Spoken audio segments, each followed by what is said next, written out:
Coucou, j'espère que ta semaine s'est bien déroulée. Après une petite semaine off, on revient avec un thème qui est, ou devrait être, un fondamental dans la vie de tous ceux qui appartiennent au royaume de Dieu. L'importance de bien choisir ses connexions. À travers sa parole, la Bible, le Seigneur te dit en Genèse 2,18 qu'il n'est pas bon que l'homme soit seul.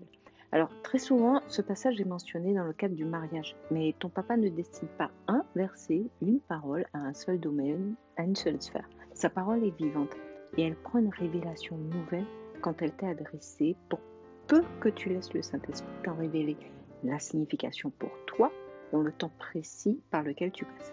Il y a une force, une puissance terrible dans la connexion à l'autre. La prière d'un couple qui se met d'accord pour prier dans un sens sincèrement, par exemple, aura beaucoup plus d'impact, de poids spirituellement que la prière individuelle de l'un et l'autre. Ecclésiaste 4,12.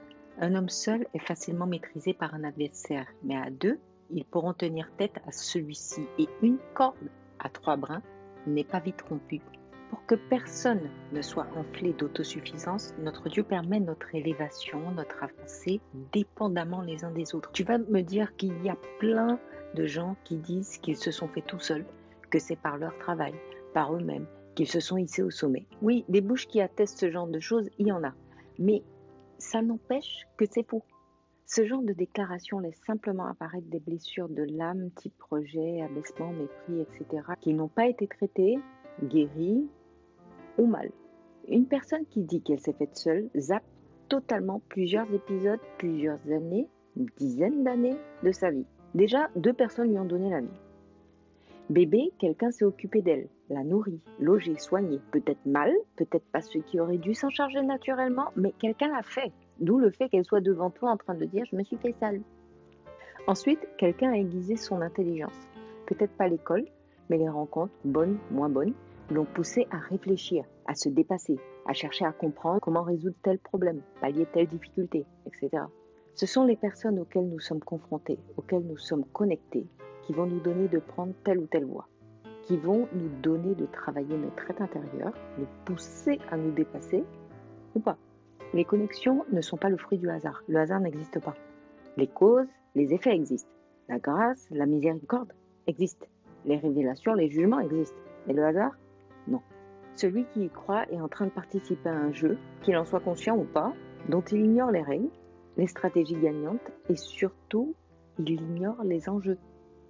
Par nous-mêmes, par nos émotions, on aura une tendance à connecter avec les mauvaises personnes. Attention, je ne te dis pas que si tu n'as pas appliqué ce que je vais te partager, toutes tes relations sont mauvaises. C'est pas ça. Heureusement, Dieu fait grâce.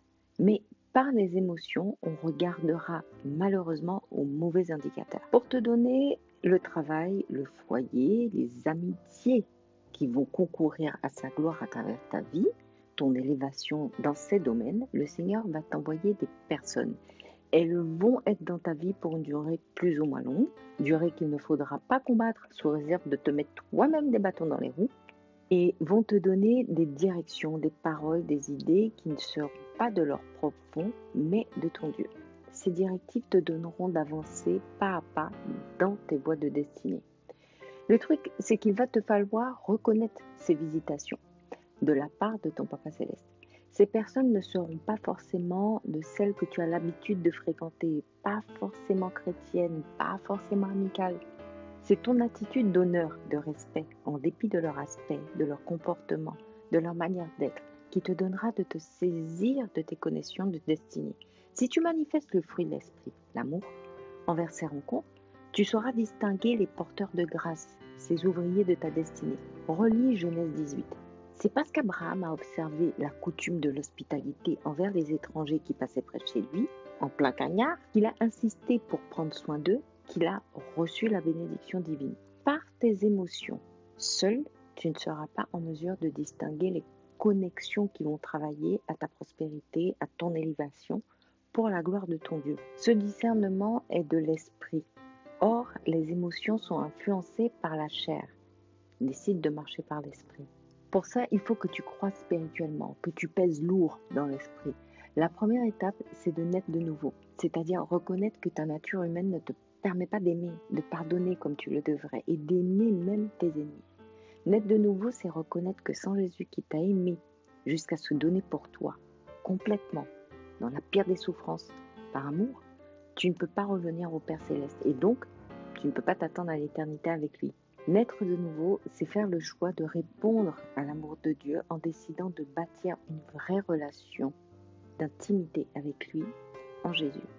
Si tu veux en savoir plus et faire ce pas, tu as un lien sous la vidéo, n'hésite pas à cliquer dessus. Tu seras dirigé vers une page où je t'accompagnerai pour ce pas décisif. Quand tu donnes ta vie à Jésus, tu reçois sous forme de semence, on l'a dit à plusieurs reprises, le fruit de son esprit, sa nature, ses capacités. Tu reçois son amour parfait qui va te donner de pardonner ce que le bon sens humain ne peut tolérer, d'excuser les coups bas, de patienter, de demeurer dans une joie non circonstancielle, de t'attendre au bonheur, quand bien même rien ne va. Ces capacités, je te l'ai dit, viennent sous forme de semences, de petits graines, tout comme les dons spirituels, de discernement, de guérison, de miracles, etc. C'est la croissance de ton intimité à Dieu, en Jésus, par le Saint-Esprit, qui les fera croître. Demande avec une volonté d'enfant, un cœur d'enfant au Saint-Esprit, de te faire grandir dans ton intimité à Dieu, d'ouvrir tes yeux, de te connecter à tes relations destinées et d'éloigner de toi celles qui ne sont pas de Dieu, qui travaillent à ton abaissement. Passe du temps dans la parole et demande au Saint-Esprit de se révéler à toi à travers elle. Sans logos, pas de réma. Donc, sans parole écrite, il n'y a pas de révélation. Et il y a encore moins de révélations renouvelées. Plus tu grandiras spirituellement, plus la grâce, le caractère de Jésus grandiront en toi. Plus tu verras comme lui, entendras comme lui, parleras comme lui. Plus tu grandiras spirituellement, plus tu déverseras autour de toi l'amour de ton Père pour les hommes. Plus tu les attireras à lui. Car c'est là tout l'enjeu véritable, pas juste ton élévation. Plus tu laisseras le Saint-Esprit te parler, t'enseigner, plus tu développeras les bonnes attitudes, les bonnes dispositions de cœur, d'esprit qui te donneront de te lier aux personnes que ton Dieu a choisies pour être source de bien, d'élévation dans ta vie. Nous n'avons pas été faits pour être seuls, pour croître seuls, pour être autosuffisants. Nous sommes faits à l'image du corps. Un cœur ne peut pas vivre en plein air, seul, tout nu. Pareil, un bras ne peut pas être vivant, flottant dans les airs, opérationnel, tout seul. Il faut qu'il soit rattaché au corps. Tu ne peux pas progresser, être élevé, aller de gloire en gloire par toi-même, seul. Tu as besoin des connexions divines. Dispose-toi à les reconnaître, à les recevoir et les accepter. Dispose ton être à se laisser briser, nettoyer, purifier par le Saint-Esprit pour que tu vois clairement, que tu entendes clairement et que tu ne passes plus à côté de tes visitations divines. Demande-lui de te purifier, de te rendre la vue, de laver ton cœur, ton âme, tes oreilles, de tout ce qui t'empêche d'être connecté aux bonnes personnes au bon moment. Ready?